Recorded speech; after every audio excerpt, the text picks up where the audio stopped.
and it all began with a pickled gherkin. So I've just arrived in Russia. Well, I arrived here last night actually on the train. This is the first time. I stopped briefly in Ulan-Ude and my ticket ran out and I had to get another ticket, which was a right palaver. I missed my train by 3 minutes because people kept on queue jumping. Like they'd say to the person in front of me, "Oh, you don't mind if I come in behind you, do you?" And he'd say, "Oh no, it's alright." And like, you know, what's all that about? Anyway, the reason I'm making this video now is because I'm kind of getting some significant feelings of homecoming almost, because I'm now in the city of Irkutsk, which is near Lake Baikal, about 70 kilometers from Lake Baikal in sort of central southern Siberia. I'm getting these feelings because I'm looking around at architecture like this sort of thing, and well, just like normal buildings, and I'm feeling, oh my god, I'm back in Europe. I've been getting, like, going through the Siberian countryside. It's reminding me of Switzerland, and here as well, I guess, because it's a foreign country, but it's got that European feel to it in terms of architecture, in terms of trams, in terms of the written language, which is, well, obviously I don't understand it because it's all written in Cyrillic, but it's a lot more closer to home than anywhere in Asia, and so I'm getting these really strong feelings of like, oh my god, you know, Europe actually isn't that bad. Check out these trams, prehistoric trams. I'm just following the tram lines now to try and find the information centre and the bank and the internet cafe. So yeah, although of course it isn't Europe, it's Siberia, it's Russia. It's so much closer to home than anything I've experienced yet. So yeah, yeah, that's it. Things like these tree-lined avenues. I mean, yeah, okay, I guess we do get them in Japan, but all these little suburbs with loads and loads of trees, and that's something I never saw in in Japan or China. And of course I saw virtually no trees in Mongolia.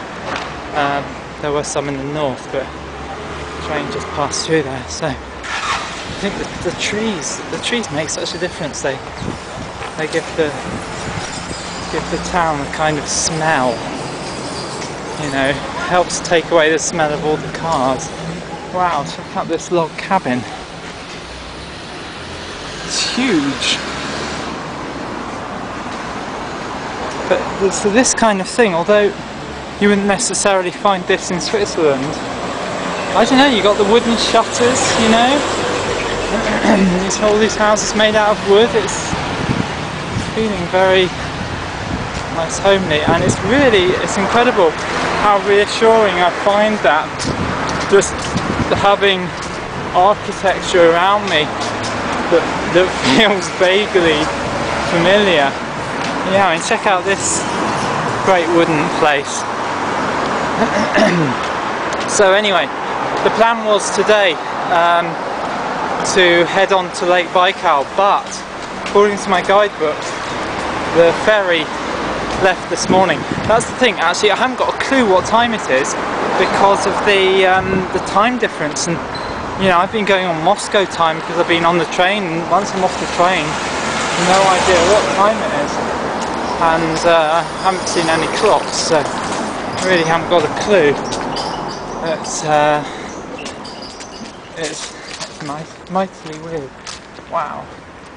Look at these all these wooden houses with the painted shutters.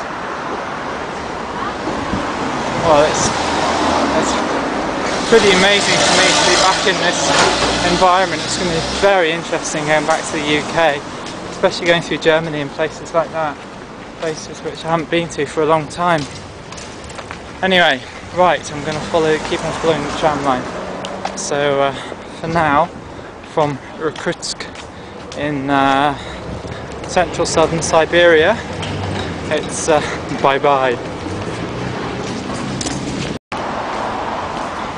I just thought another reason why I'm feeling like I'm in Europe is that virtually everyone is white, Caucasian, European faces, and I can't tell you, this is totally unexpected, but I'm so happy to be back in Europe. I almost started crying just down the street there. I'm so happy to be back in Europe. That's the Simpsons poster. I'm so happy to be back in Europe. Very unexpected. I don't know how I'll feel about being back in the UK. Maybe I'll be happy, I don't know. Anyway, I'll leave it there.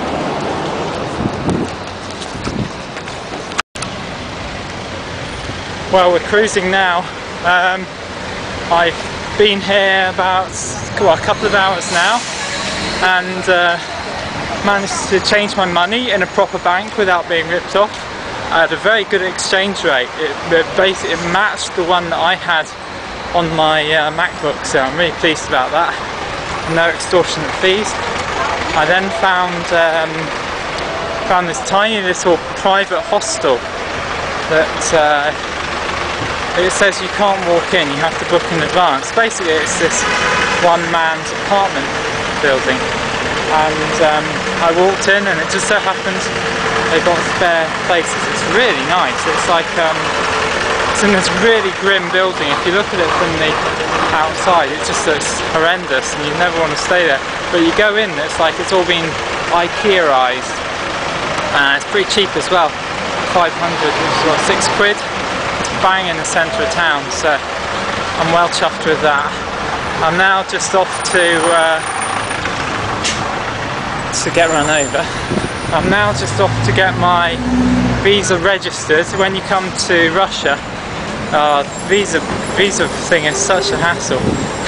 I mean, you have to get an invitation to apply for a visa in the first place, and then when you get here you have to get your visa registered by a hostel or something like that. So that's where I'm going now.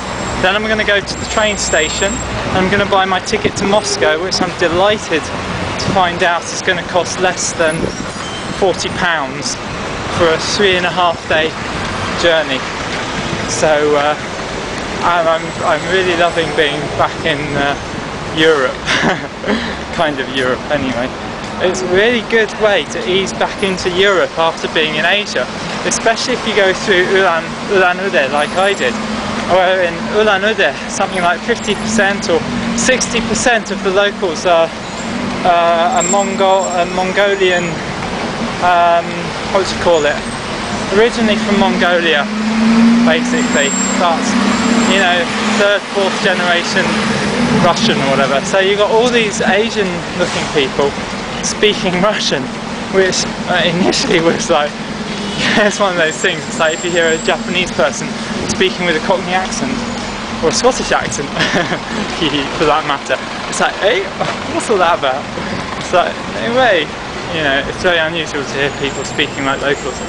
So yeah, Ulan-Ude was it's like you got all these Asian people speaking in Russian, and then a few white faces around as well. And then here there's more and more white faces. I'd say it's maybe 60%, 70% like European faces, and 30-40% Asian. And you know, I'm liking it. It's good to be back. I like the trams in the streets. I'm liking it. And the Russian women certainly know how to dress. Although they've got nothing on Twinkle. Anyway, I'm going to go and find this place now. See you later.